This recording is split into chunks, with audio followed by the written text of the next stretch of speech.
இளங்கோவன் ஐயா அவர்களை பேரன்போடு மேடைக்கு அழைக்கிறோம். சொல் ஒன்றை எடுத்தாலே திருக்குறளை அள்ளித்தளிக்கக்கூடிய திருக்குறள் செம்மல் அஜந்தா நாராயணசாமி ஐயா அவர்களை பேரன்போடு அழைக்கிறோம். தமிழில் அறிவும் ஆற்றலும் மிக கொண்டு பல நூல்களை எழுதி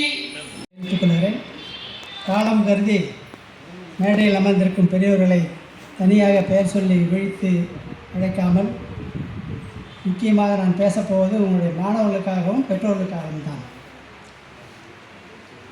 அரசு பள்ளியில் படித்து முதல் மதிப்பெண் 99. சாதாரணமாக தமிழ் மொழி ஆங்கிலத்தில் 100 போட மாட்டாங்க. ஏமா கமா கமா முற்றுப்புள்ளி இந்த கோலப்புள்ளி அந்த புள்ளியெல்லாம் வைக்கலாம், அது ஒரு மாதிரி குறைச்சிடுவாங்க. 99ங்கிறது வந்து 100 மதிப்பெண்ணுக்கு சமம். நீங்கள் 100க்கு 100 வாங்கியிருக்கிறீங்க, அதுக்கு என்னுடைய பாராட்டு. அடுத்து நீங்கள் அரசு பள்ளியில் படித்து சிறந்த முறையில் படித்து தமிழ் வழியில் படித்து பெரியவர்களாக ஆக முடியும் என்று உங்கள் மேலும் தமிழின் மேலும் பற்று வைத்து உங்களையெல்லாம் அரசு பள்ளியிலே சேர்த்த இந்த பெற்றோர்களுக்கு என்னுடைய வணக்கங்களை தெரிவித்துக்கிறேன். இன்று எல்லோரும் தனியார் பள்ளியிலே பேசுவது அரசு பள்ளியிலே அடித்தட்டு கட்டுமானம் இல்லை, நல்ல ஆசிரியர் இல்லை, ஆசிரியர் இருந்தாலும் கற்பிக்கக்கூடிய ஆசிரியர் இல்லை என்று கூறி வருகிறார்கள். அதையெல்லாம் பொய்க்கும் வரையில் உங்களுடைய ஆசிரியர்கள் அரசு பள்ளி ஆசிரியர்கள் சிறந்த முறையில் உங்களுக்கு கல்வி கற்றுக் கொடுத்து உங்களை எல்லாம் சிறந்த மதிப்பெண் 100க்கு 100 வாங்கக்கூடிய மாணவர்களாக ஆக்கியிருக்கார்கள். அவர்களுக்கும் என்னுடைய வாழ்த்துக்களை தெரிவித்துக் கொள்கிறேன். முதல் பேசினது போல் நம்முடைய ஒருங்கிணைப்பாளர் பேசினது போல் இந்த பாராட்டுக்கு அப்புறம் என்னென்னா தமிழில் ஏன் படிக்கணும்னு ஒரு கேள்வி வரும். சிங்கனூர் தாய் தமிழ் பள்ளி தாளாளர் சொன்னது போல் நீங்கள் எந்த மொழியை வேண்டுமானாலும் எப்பொழுது வேணாலும் கற்றுக்கொள்ளலாம்.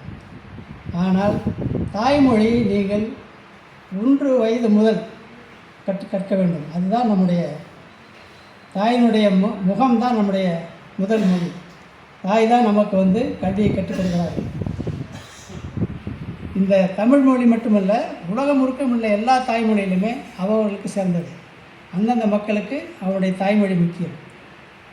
இது எல்லோரும் உணர்ந்திருக்கிறார்கள். வளர்ந்த நாடுகள், வளரும் நாடுகள், பிற்படுத்தப்பட்ட நாடுகள்லாம் கூட இப்பொழுது தாய்மொழியில் கற்க ஆரம்பித்திருக்கார்கள். நமக்கு ஆங்கிலம் வந்தது ஆங்கிலேயருக்கு பின்னால் தான். இதை நாம் பெருமையாக பேசிக்கொள்ள தேவையில்லை.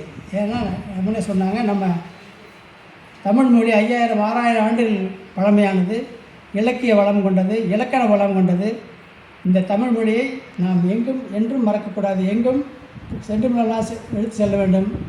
இதற்கு நீங்கள் எல்லோரும் மொழி குறைந்தபட்சம் ஒரு 50 ஆண்டுகள் அழிந்துவிடும்.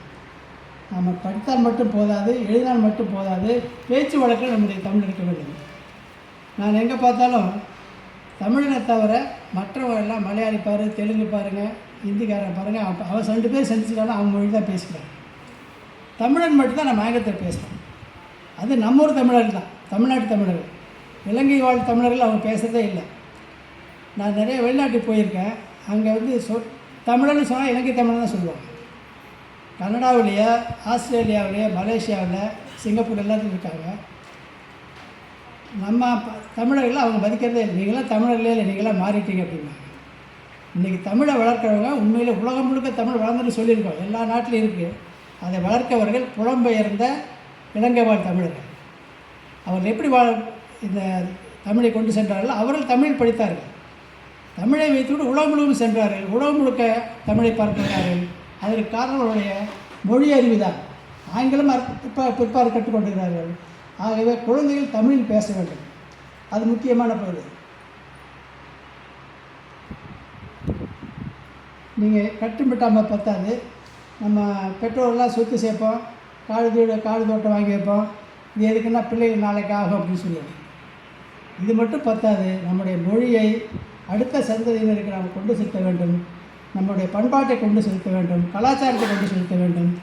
தமிழ் என்பதோ மொழி என்பதோ ஒரு ஒரு ஒரு செய்தியை பரப்பக்கூடிய ஒரு சாதனம் அல்ல. இது ஒரு கலாச்சாரத்தினுடைய பண்பாடு, ஒரு தமிழ் இனத்தின் அடையாளம். ஆகவே நம்முடைய இனத்தை காப்பாற்ற வேண்டும், இனத்தினுடைய பெயரை காப்பாற்ற வேண்டும், இனத்தினுடைய மொழியை காப்பாற்ற வேண்டும், பண்பாட்டை காப்பாற்ற வேண்டும் என்று நான் கூறினால், நீங்கள் தமிழை கட்டாயமாக நம் வருங்கால சந்ததியருக்கு எடுத்து சென்று அவர்களையும் படிக்க வைத்து, எழில் சொன்னது போல் அவர்கள் படிப்பதற்கு வழிகாட்டியாக இருந்து நீங்கள் உதவ வேண்டும். நீங்கள் இந்த பணி தான், நீங்கள் தமிழ் படித்தால் மட்டும் பார்த்தாது, வரும் சந்ததியினருக்கும் நீங்கள் தமிழை கொண்டு செல்ல வேண்டும். நீங்கள் படிச்சிடுறீங்க, தமிழில் படித்தாலும் சரி, ஆங்கிலத்தில் படித்தாலும் சரி, உங்களுக்கு வேலை கிடைக்குதா இல்லையாங்கிறது எவ்வளோ முக்கியமோ அதே அளவுக்கு நீங்கள் உங்கள் தாய்மொழியில் படிக்கிறது முக்கியம். நீங்கள் தனித்திறன்கள் வளர்த்தா மட்டும்தான் நீங்கள் தாய்மொழி தான் செய்ய முடியும். பட்டம் பட்டா பத்தாது, மேற்படி பட்டா படித்தா பத்தாது, எம்ஏவோ எம்எஸ்சி எது படித்தாலும் நீங்கள் அது கல்வி என்பது ஒரு அடிப்படையான அறிவுக்கு திறவுகோல். நீங்கள் மேலும் உங்களுடைய திறன்களை வளர்த்துட்டா தான் நீங்கள் வாழ்க்கையிலே முன்னேற முடியும். வாழ்க்கைக்கான கல்வியை நீங்கள் கற்க வேண்டும். எப்படி நான் எந்தெந்த துறையில் சென்றால் என்ன செய்ய முடியுமோ அதுக்கான அடிப்படையான திறன்களை நீங்கள் வளர்த்து கொள்ள வேண்டும். அந்த திறன்களை வளர்த்து கொண்டால் தான் நீங்கள் வாழ்க்கையிலே முன்னேற முடியும், போட்டி போட்டு உங்களால் ஜெயிக்க முடியும். அந்த மாதிரி திறன்களை வளர்த்து கொள்ள வேண்டும். நீங்கள் உலகத்தோடு ஒற்று வாழ்க என்ற திருவள்ளுவர் சொல் அதுபோல் நீங்கள் உலகத்தோடு ஒன்றி வாழ வேண்டும். அதே நேரத்தில் தமிழ் மொழியை, தமிழினத்தை, நம்முடைய தாய்மொழியை நீங்கள் மறந்து விடக்கூடாது. நீங்கள் மறந்துகோடு இல்லாமல் உங்கள் பின்னால் அவர்கள் சந்ததியருக்கு வழிகாட்டியாக இருக்க வேண்டும். இந்த தமிழ் வாழ்வதற்கும் தமிழ் இனம் வாழ்வதற்கும் நீங்கள் உறுதுணையாக இருந்து உங்களை மேன்மேலும் உங்களுடைய திறன்களை வளர்த்து நல்ல வழிகாட்டிகளாக, நல்ல தொழிலதிபர்களாக, நல்ல மருத்துவர்களாக, பொறியாளர்களாக நீங்கள் முன்னேற வேண்டும் என்று கேட்டுக்கொண்டு உங்களையெல்லாம் வாழ்த்தி விடைபெறுகிறேன். வணக்கம். நன்றி ஐயா. வாழ்த்துறை வழங்க.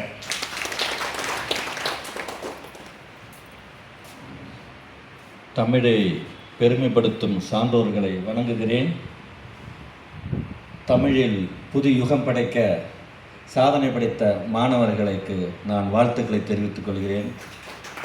அவையோர் அனைவருக்கும் திருக்குறள் வணக்கத்தை தெரிவித்துக் கொள்கிறேன். ஏன் திருக்குறள் வணக்கம் என்று சொல்கிறேன் என்றால், நாம் வணக்கம் என்று சொல்வதற்கு பதிலாக திருக்குறள் வணக்கம் என்ற பதத்தை நாம் பயன்படுத்தினால் திருக்குறளை பெருமைப்படுத்துவோம், நாமும் பெருமை அடைவோம் என்பதற்காக. தமிழுலகம் உம்மை அழைக்கின்றது, மேலும் வளர்வீர் என்றே நினைக்கின்றது. தமிழிருக்கும் இடத்தில் தயக்கமில்லை, செந்தமிழிருக்கும் இடத்தில் தயக்கமில்லை. எந்த சபையிலும் உமக்கு நடுக்கமில்லை. சென்று வா உறவே, சென்று வா உலகை வென்று வா, தமிழால் வென்று வா.